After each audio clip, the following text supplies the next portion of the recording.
بلبلیں سب سو بسو لے کے ہر ایک گل کی بو، بلبلیں سب سو بسو لے کے ہر ایک گل کی بو، کرتی تھی باہم گفتگو حسن جمیع خصالہ، چڑیوں کی سن کے چہچہے انسان بھلا کیوں چپ رہے، لازم ہے اس پہ یوں کہے صلو علیہ وآلہ۔ قبل صد احترام سامعین ذی وقار، بزرگوں، دوستوں، بھائیوں، بالخصوص اسٹیج پہ جلوہ گر علماء کرام، بحمدللہ میں اپنے اوپر اللہ کا خاص کرم رحمت سمجھتا ہوں کہ اس پروقار مجلس جو تاجدار ختم نبوت کے عنوان پر معنون ہے، اس محفل پہ آنے کی مجھے توفیق بخشی،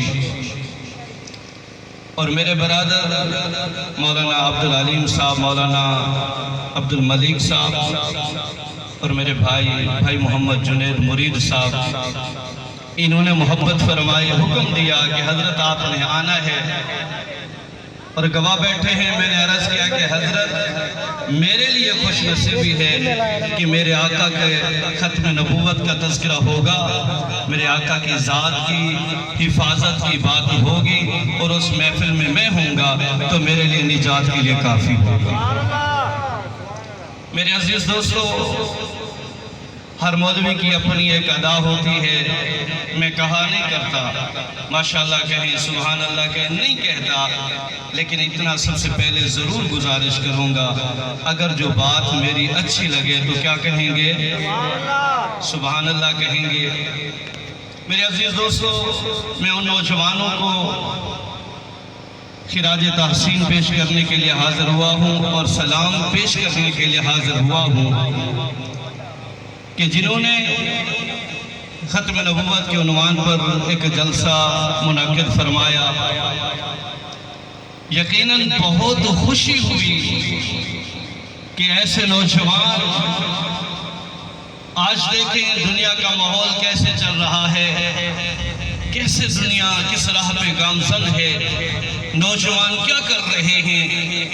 لیکن یہ نوجوانوں کو اللہ نے چنا ہے کہ ان کے اندر اللہ نے یہ جذبہ رکھا ہے کہ انہوں نے آپ کو، مجھے ملاقاتیں کی، اکٹھا کیا، خرچہ کیا، اور میرے آقا علیہ السلام کے ختم نبوت کا نعرہ لگانے کے لیے۔ میرے دوستو، عنوان بہت ہی خوبصورت ہے کہ ختم نبوت۔ میں اتنا کہوں گا، وقت بہت مختصر ہے۔ ختم نبوت کا کام ہر کلمہ گو کے ذمہ ہے، جس نے بھی کلمہ پڑھا مسلمان ہے، اس کے ذمہ یہ ہے کہ میرے نبی کی ذات کی حفاظت کرے، ختم نبوت پہ پہرا دے، تاکہ کوئی چوڑا، کوئی بھی بدماش آنے والے وقت میں یا آج کوئی میرے آقا کی ختم نبوت پہ ڈاکہ ڈالنے کا سوچے بھی نہ، پہلے اسے پتا ہو کہ نبی کے کلمہ پڑھنے والے دیوانے، پروانے، مستانے ہر دور میں جناب ابوبکر صدیق رضی اللہ تعالی عنہ کے دور مبارک سے لے کر آج سے لے کر قیامت کی صبح تک یہ دیوانے ابوبکر صدیق کی سنت پہ عمل کرتے ہوئے انشاءاللہ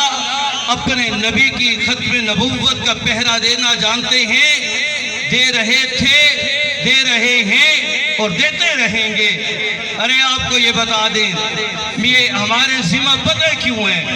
ہم مجبور کیوں ہیں ختم نبوت کا کام کرنا، یہ ہماری ذمہ داری کیوں ہے، کرتے کیوں ہیں؟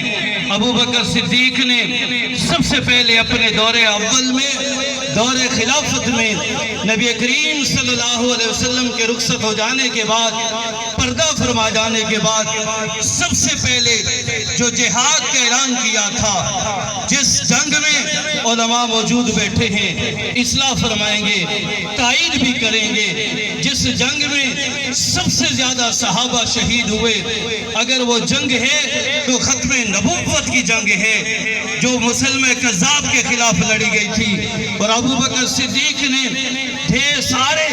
کثیر تعداد میں صحابہ کو شہید کرا کے امت کو پیغام دیا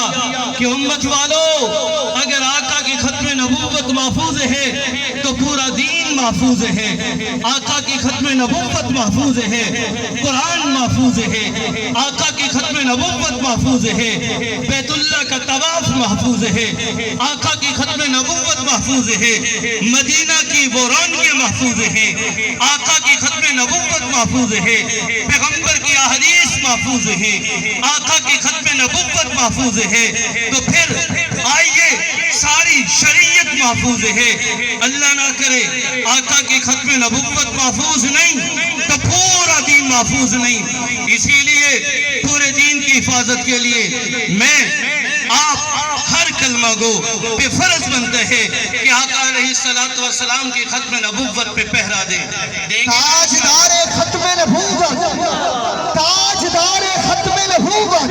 لبیک لبیک لبیک یا رسول اللہ، لبیک لبیک لبیک یا رسول اللہ، لبیک لبیک۔ کیا بات ہے یارا، ہماری مجبوری ہے، اللہ کی قسم ہماری مجبوری ہے۔ ایک بات کہہ رہا ہوں، دل کی تختیوں پہ لکھ کے جانا، میں سنی مسلمانوں کی ترجمانی کرنے کے لیے آیا ہوں۔ ایک بات بڑی توجہ سے سننا، یارا ہماری مجبوری ہے۔ اللہ کی قسم کسی بندے کا نا دایاں ہاتھ نہ ہو، دنیا میں گزارا ہو سکتا ہے،